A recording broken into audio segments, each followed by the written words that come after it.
I once read this phrase by H.W. Thurman. Don't ask yourself what the world needs, ask yourself what makes you come alive. Because what the world needs is people who come alive. I couldn't identify more. In the midst of all this chaos, priorities have shifted. But we must remember it wasn't like this a few weeks ago. Life was life, with its hurdles and setbacks that we, especially in New York City, not only manage but master. This is, in a big way, the pride of being a New Yorker. A person for whom obstacles become challenges that are meant to be conquered on a daily basis. Yet, there is, at least for me, that was the case, a yearn for real connection, for belonging, for community. That the rush of daily life interrupts and at times disguises with a false sense of self-sufficiency. Immersed in all that noise, I used to ask myself, where is the love?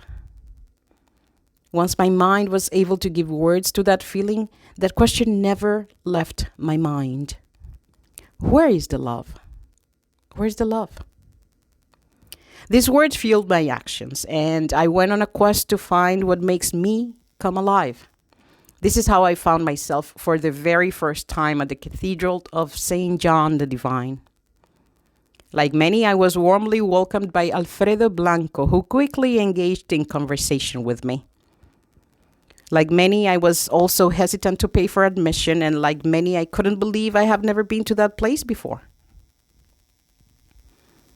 One by one, my objections were surpassed by the experience. The space itself is enough to humble critical voices.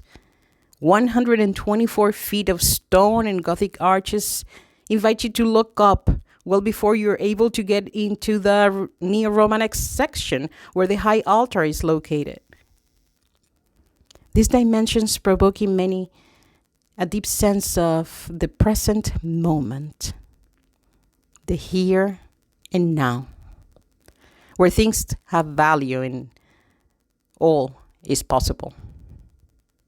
That, for me, was the magic that awoke then during my first visit to the cathedral. For a moment, the New York City apathy veil fell off, and I had permission to be amazed by everything. The impressive art collection and the architectural feat I was experiencing. In other words, while walking through the nave, looking up, I became alive. So much so that later on I became a volunteer greeter at the visitors services desk. It became my ministry. Following the steps of dear Alfred, I welcomed people from all over the world.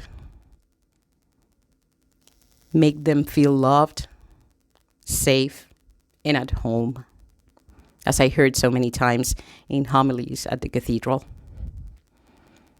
What was in it for me? The chance to live and to give life to those words.